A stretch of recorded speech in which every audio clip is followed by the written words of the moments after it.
Baik, seterusnya kita akan buat berkenaan dengan function. Baik, function ni dia ada 4 jenis. Well, bukan 4 jenis, dia macam ada 4 cara nak buat lah. Yang pertamanya ada function, dia memang function ada, tapi dia tak ada parameter dan tak ada return. Parameter selalu nak letak mana? Dekat sini.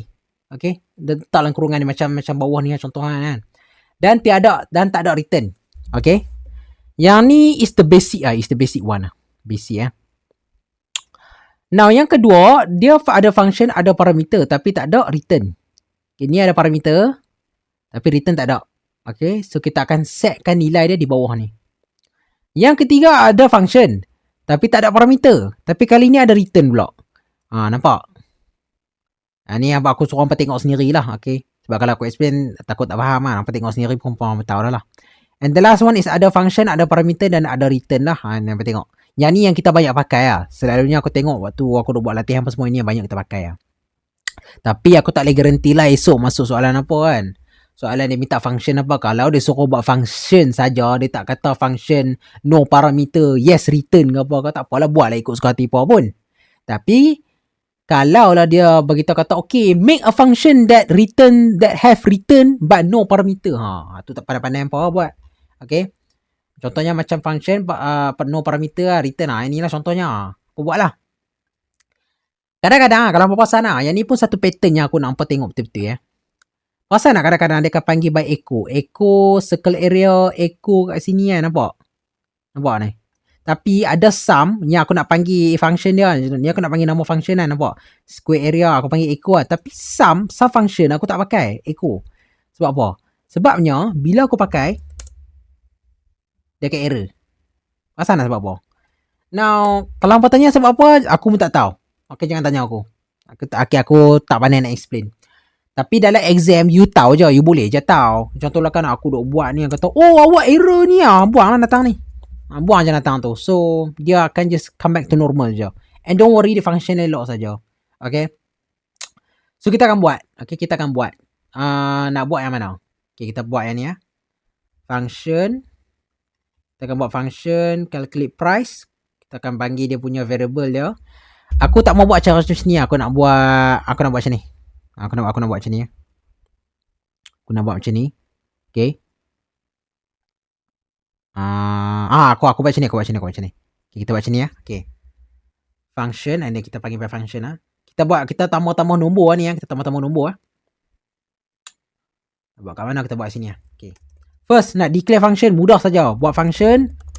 Dan bagi nama function apa dia. Contohnya, kira R. Buka kurungan, tutup kurungan, semicolon. Semicolon, curly bracket. Okay. Dalam ni, kita kena buat variable baru lah. Make sure buat variable baru. Buatlah variable baru. Contohnya N1, N2, $N3. Aku tak mau pakai nombor yang sama. Takut lagi silap. Dia akan override sekali. Bila dah okay. Kita nak panggil betul ya? Kita nak panggil return $N1 campur $N2 campur $N3 semicolon. N1, N2, ni N2, N3. And then kita akan buat echo jumlah titik tindih titik, kita akan panggil by function kita array kira R, tutup kurungan and tutup macam ni. Now, sebenarnya ni lengkap dah ni, tapi kita kekurangan satu benda. Apa dia? Yang ni, nampak ni, missing argument. Kita nak set ni datang apa?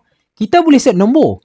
Okay, contohnya ni 1, ni 2, ni 3. Okay, 1 ni melambangkan nombor 1, 2 ni melambangkan nombor 2, 3 ni melambangkan nombor 3.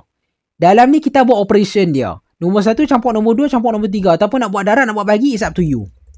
Tapi dalam kes ni, ataupun macam soalan esok, tak ada lah nak minta macam ni, mudah sangat lah. So, kita akan buat cara programmer lah. Kita akan buat cara user input lah kan. So, macam mana nak buat? Kalau orang yang dah pandai, dia selalu buat, dia akan buat macam ni lah. Ni cara aku lah. Nombor 1 kita panggil. Nampak? Okay. Ni kita ikut pattern yang sama saja. Kita panggil by nombor. So, nanti user input dia akan masuk dalam ni lah. Faham tak? User input akan masuk dalam ni. and dia akan tambah-tambah masuk ke dalam yang ni. Okay. Nah, mesti ada orang tanya, Firan, kenapa hang tak ikut sekali variable sama dengan ni? Dia sebenarnya, yang ni variable khas untuk function. Faham tak? Kepada siapa-siapa yang pening lah. Kalau kata, Firan, kenapa tak pakai variable yang sama? Sebabnya, aku takut dia terpanggil sekali yang ni. Terpanggil sekali yang ni masuk ke dalam ni. Faham tak? Okay, dan tak silap aku dia error kot. Lagipun, variable ni dia sebenarnya khas untuk variable function sahaja. Okay. Dan, in order kita nak panggil, kita akan panggil kat sini lah, faham tak? Yang ni nombor 1 ni sebenarnya, dia mewakili N1 ni. Yang ni, dia mewakili N1.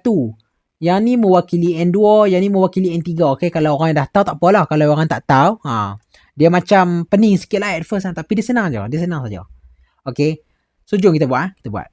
Okay, kita buat. Okay, macam biasa aku letak 1, 2, 3, 4, 5, 6, 7, 8, 9, 10, 11, 12. Okay, katakanlah aku letak 5, 10, 15. So yang ni sepatutnya akan jadi 30 lah kan. So macam biasa jugalah, aku ada kekalkan nombor max dengan min. So dia akan display lah. Nampak? So size of an array 3, highest number array 5, 15, smallest 5, jumlah 30. 15 campur 10 campur 5 jadi 30. Nampak? This is the function. Mudah sangat. Okay? Dia ada macam-macam lagi function. Tapi kalau contohlah kan soalan minta tak ada parameter, ada return, yang tu hampa sebenarnya boleh je buat. Okay, hampa tak perlu buat. Okay, contoh katakanlah kan. Okay, aku nak ubah yang ni dia ada parameter lah. Yang ni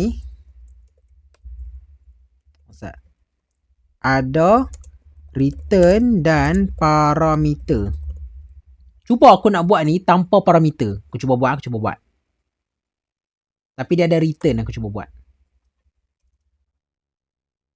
Ruler N1. Cuba buat. Tak tahu jadi ke tak.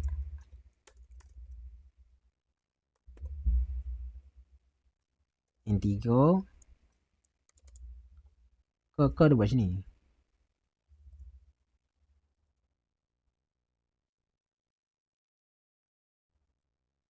Aku cuba buat ni hari ya. Kalau tak boleh tak apa, boleh je tengok ni nota, tapi tak apa, aku cuba melatih tubi sat.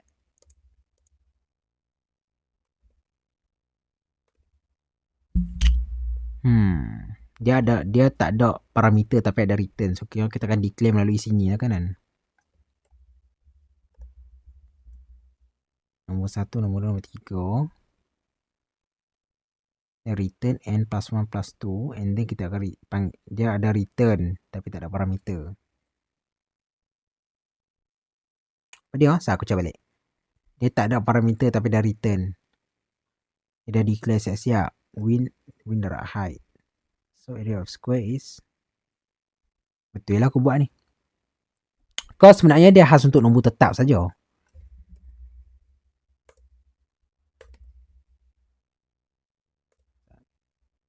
Oh, dia memang khas untuk nombor tetap saja. Oh, faham. Okay, so basically lah kan. Buang. Back. Alright. Kembali kepada biasa. Yang ni dia hanya pakai sekiranya dia ada nombor tetap dalam ni. So kita tak letak variable lah dalam function ni. Sebab tu kadang-kadang kalau macam kita nak buat form kan, function no parameter ada return ni selalunya tak minta lah. Aku rasa soalan tak minta. Sebab tu aku cakap, kadang-kadang soalan kebanyakan dia akan minta ni. Okay. Memang macam tu lah, sebab aku tengok latihan macam tu juga. Okay. Now, aku rasa tu je kot. Okay. Untuk video berkaitan dengan function. So next kita akan buat dengan string length dan string function, apa bala semua ni. Tak apalah. Nanti aku akan explain, nanti aku akan check balik lah. Okay.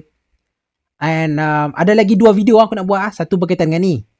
Satu lagi berkaitan dengan array. Array termasuk tu lah kan. Okay. Aku akan explain lagi. Sebenarnya aku dah explain berkaitan dengan array. Tapi aku akan explain lagi lah sebab yang ni baru sikit. Okay. So itu sajalah video kita untuk kali ini berkaitan dengan function. Jadi sekian, terima kasih.